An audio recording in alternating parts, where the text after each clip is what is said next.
नमस्कार दोस्तों, मैं आचार्य सीताराम शर्मा। हमारे इस YouTube चैनल पर आपका स्वागत है।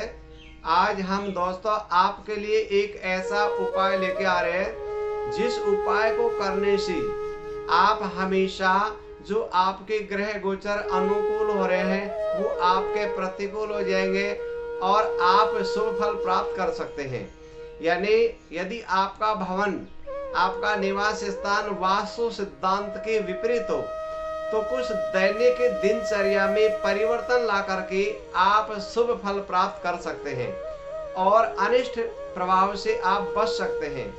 दोस्तों, दैनिक गतिविधि हम प्रतिदिन करते हैं। जो भी हम प्रतिदिन कार्य करते हैं तो उन कार्य में थोड़ा आपको दिनचर्या में परिवर्तित करना है और उस परिवर्तित करने से आपके जो भी बिगड़े हुए काम है वो एकदम सारे के सारे कार्य बहुत अच्छी गति से प्रभावित हो जाएंगे। तो क्यों नहीं हम आप इस प्रकार का कार्य करें। आपको पता है कि प्रतिदिन हम भोजन भी ग्रहण करते हैं, प्रतिदिन हम पूजा अर्चना भी करते हैं, प्रतिदिन हम निद्रा भी लेते हैं और प्रतिदिन हम हमारे घर के अंदर रहते हैं। तो उसी में हम दैनिक जो गतिविधि कर रहे हैं उसी में केवल आपको परिवर्तित करना है। उपाय बताने से पहले आप हमारे इस चैनल को सब्सक्राइब करें ताकि अगली वीडियो का नोटिफिकेशन आपको मिल सके। उपाय नंबर पहला यह है कि जब भी आप जल ग्रहण करें तो आपका मुख उत्तर या पूर्व दिशा की ओर होना चाहिए। जल ग्रहण प्रतिदिन करते हैं तो जल ग्रहण करते समय ये ध्यान दीजिए कि आप अपना मुख उत्तर दिशा या पूर्व दिशा की ओर कर लीजिए, तो आपके हमेशा शुभ फल प्रदान होते रहेंगे। दूसरा उपाय यह है कि आप जब भी भोजन ग्रहण करते हैं तो आपका मुख उत्तर या पूर्व दिशा की तरफ ही मुख होना चाहिए। ये विशेष बात का आप ध्यान देंगे। भाई, भोजन ग्रहण करते थे हम ध्यान नहीं देते, किधर भी बैठ जाते हैं, तो आपको ये दो दिशा है, उधर को अगर आप बैठ करके अपना मुख रखेंगे तो आपके जो अशुभ फल मिल रहे हैं वो सारे के सारे शुभ फल प्रदान होने लग जाएंगे। तीसरा उपाय यह है कि जब भी आप सोए तो आप अपना यानी दक्षिण और पश्चिम कोण में दक्षिण की तरफ सिरहाना करके आप सोए। यानी आपका जो मस्तिष्क है वो दक्षिण की तरफ रहना चाहिए सोते समय। तो आपके जो भी अशुभ काम वो सारे शुभ होने लग जाएंगे। और विशेष तौर से जो घर का मुखिया होता है उसको तो हमेशा दक्षिण और पश्चिम दिशा में सोना चाहिए। इसके माध्यम से निद्रा बहुत अच्छी आती है, मन में शांति मिलती है और घर की जो भी पीड़ा होती है वह सारी की सारी पीड़ा समापन हो जाती है।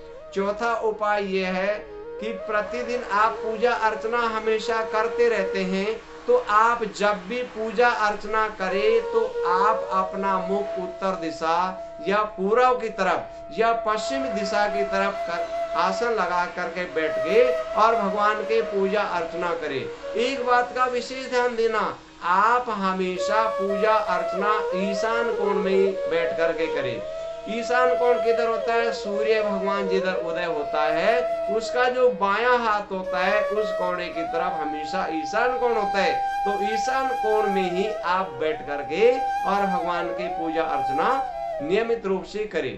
पांचवा उपाय यह है कि प्रगति अथवा उन्नति हेतु, जैसे आपके घर में कोई उन्नति नहीं हो रही, आपके परिवार में कोई प्रगति नहीं हो रही, तो इस प्रगति या उन्नति हेतु आप लक्ष्मी जी का या गणेश जी का या कुबेर जी का या स्वस्ति वाचन जो सात्या होता है या आप ओम का या आप मीन यानी मछली का आदि मांगलिक चित्र मुख द्वार के ऊपर स्थापित कर दे।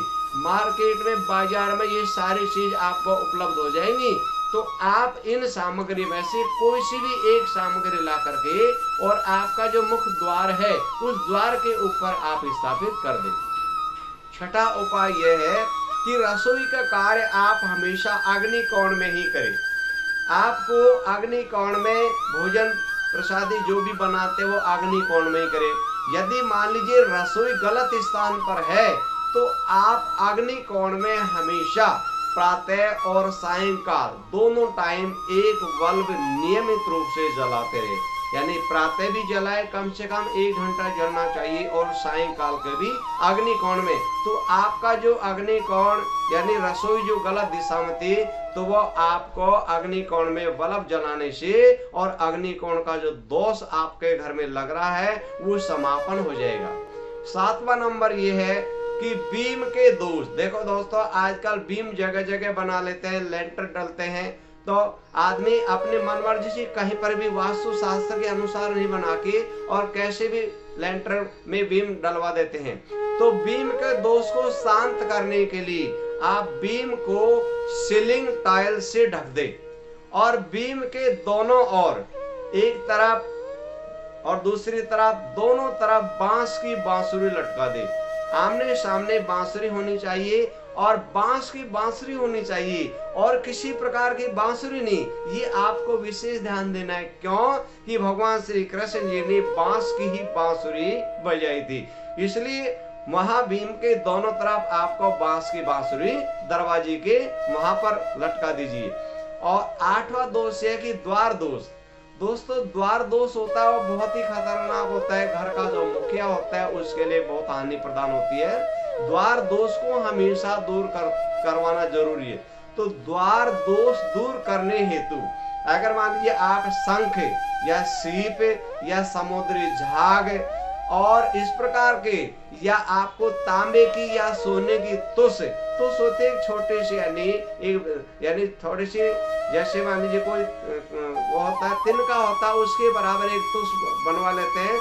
तो इनमें से कोई भी एक सामग्री को आप लाल वस्त्र में बांध करके दरवाजे के ऊपर वहां पर लगा दीजिए, तो आपका जो भी द्वार दोष है वो दूर हो जाएगा और घर के मुखिया को किसी प्रकार की हानि नहीं होगी।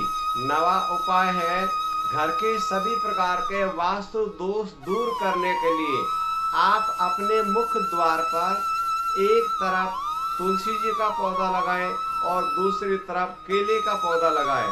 तो इसके माध्यम से घर के सभी प्रकार के वास्तु दोष दूर हो जाएंगे, क्योंकि केले का पौधा और तुलसी जी का पौधा सभी प्रकार के वास्तु दोष दूर करने की सामर्थ्य रखते हैं। तो इसलिए इस कार्य को आप करें। 10वां उपाय है, यदि मान लीजिए आपके पास में प्लॉट है और मकान नहीं बन रहा है, योग संयोग से बहुत दिन व्यतीत हो गए हैं, तो आपको एक छोटा सा उपाय करना है। आपको ये करना है कि पुख नक्षत्र में, यानी नक्षत्र का नाम है पुख नक्षत्र हो, और 12:15 बजे दिन के आपको एक अनार का पौधा अपने प्लॉट में लगाए। फिर आपको देखेंगे कि 6 महीने के अंतराल में उस प्लॉट में सुंदर भवन का निर्माण होगा। तो इस प्रकार का कार्य को आप अवश्य करें। 11वां उपाय है, घर के दरवाजे पर आप गुड़नाल यानी लोहे के लगाए, और ये ध्यान दे कि जो घोड़े की नाल है वो अपने आप निकली हुई होनी चाहिए, घोड़े के पैर में से निकलवानी नहीं चाहिए, वो अपने आप निकली हुई हो, उसका महत्व बहुत ज्यादा होता है। तो आप ये वाला जो घोड़े की नाल है उसको लगाने किस प्रकार है, अपना जो मुख्य द्वार है दरवाजे के बीच में ऊपर, आपको जिस प्रकार से अंग्रेजी में यू होता है उसी आकृति में लगाए। खुला हुआ भाग है वो ऊपर का होना चाहिए, और जो बंद वाला भाग होता है ऐसे इस प्रकार से वो नीचे होना चाहिए, और लगाते समय उसमें सिंदूर अवश्य लगाए।